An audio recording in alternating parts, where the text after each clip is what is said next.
First of all friend, happy independence day to all of you. 15 अगस्त है, आप लोग को हार्दिक शुभकामनाएं। ये वीडियो उन लोग के लिए है दोस्तों जो नीट एग्ज़ाम को पोस्टपोन कराना चाहते हैं। मेरे एक सवाल का जवाब दो, केवल बस केवल एक सवाल का वही जवाब दे दो। मैं मान जाऊंगा कि आपका पोस्टपोन का जो भी ये मुहिम चल रही है वो सही है। बस एक सवाल का जवाब देना, कमेंट में ही देना।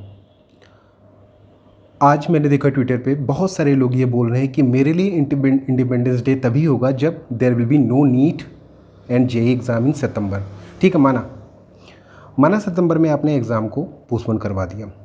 वैक्सीन नहीं आने वाली, केसेस बढ़ने वाले हैं। यूएस का ट्रेंड देख लो, 5 मिलियन केसेस हो गए, 50 लाख केसेस हो चुके हैं, लगातार बढ़ रहे हैं। कोई फ्लैटन का कोई गुंजाइश नहीं है। इंडिया में भी यही हो सकता है, नवंबर में पीक आ सकता है। 2 महीने और एग्ज़ाम पोस्टपोन हो जाएगा, दिवाली आ जाएगी। आप क्या बोलेंगे? दिवाली हमारी तभी अच्छी होगी जब नीट का एग्ज़ाम और जेईई का एग्ज़ाम पोस्टपोन होगा, फिर से यही बात आ जाएगी। तो पोस्टपोन्ड के अलावा, क्योंकि पोस्टपोन्ड आप कराते जाएंगे हर 2 महीने पोस्टपोन्ड होता जाएगा। नीट 2021 वालों का क्या होगा? 2 साल का गैप हो जाएगा, वो कैसे फील होगा? 1,25,000 सीटें जो वैकेंट हो जाएंगी वो कैसे फील होंगी? तो मैं आपके पोस्टपोन के खिलाफ नहीं हूँ।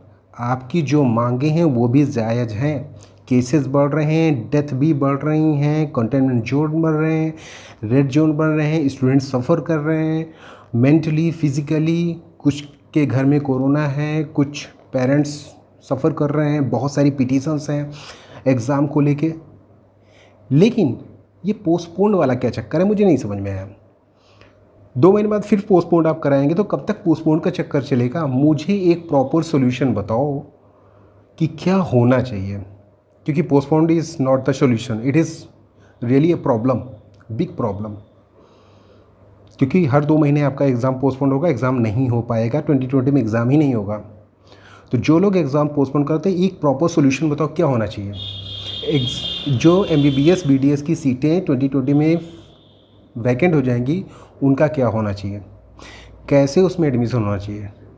12th बेसिस पे हो नहीं सकता, क्योंकि उसमें भी बहुत सारे ऑब्जेक्शन हो जाएंगे। सबका स्टेट बोर्ड अलग है, सबकी मार्किंग सिस्टम अलग है। CBSE, ICSE या UP बोर्ड हुआ या MP बोर्ड हुआ, सबका मार्किंग सिस्टम अलग है। कॉमन मेरिट लिस्ट कैसे बनेगी? तो मुझे एक प्रॉपर सॉल्यूशन बताओ कि पोस्टपोन के अलावा क्या सॉल्यूशन हो सकता है। क्योंकि अगर आप ये बोलेंगे ये अथॉरिटीज़ को सोचना चाहिए, तो अथॉरिटी तो ये सोच रही है कि एग्ज़ाम आपको कराना चाहिए। वो तो उसने तो ये कह दिया है कि भाई 1 सितंबर में हम नीट और जेईई का एग्ज़ाम कराएंगे। लेकिन आपके पास क्या सोल्यूशन है? आप बेटर सोल्यूशन के साथ जाइए, ना कि पोस्टपोन बार बार एग्ज़ाम कराने के। तो मुझे एक प्रॉपर आप एग्ज़ाम बताइए कि एग्ज़ाम का क्या हो सकता है, क्या पॉसिबिलिटी है पोस्टपोन के अलावा। पोस्टपोन तो होता ही जाएगा, एग्ज़ाम कभी होगा ही नहीं। केसेस आपकी जो मांगे हैं वो जायज़ हैं, मैं मानता हूँ केसेस बढ़ रहे हैं, लेकिन क्या होना चाहिए? मेरी केवल यही एक डिमांड है कि आप ये बता दीजिए कि सॉल्यूशन क्या है इसका। पोस्टपोन के अलावा, एग्ज़ाम पोस्टपोन के अलावा सीटें कैसे फिल होंगी? जो मेडिकल फील्ड जो कि बहुत ज़्यादा इम्पोर्टेंट है इस साल, खासकर जब से कोरोना आया, तो उसका क्या होगा, क्या होना चाहिए? कोई सॉल्यूशन बताओ। तो वो सॉल्यूशन लेके जाओ आप अथॉरिटी के पास, तो वो सोचेगी उसके बारे में। Postponement is not the solution. तो आपको ये बताना पड़ेगा कि क्या है आपकी मांग।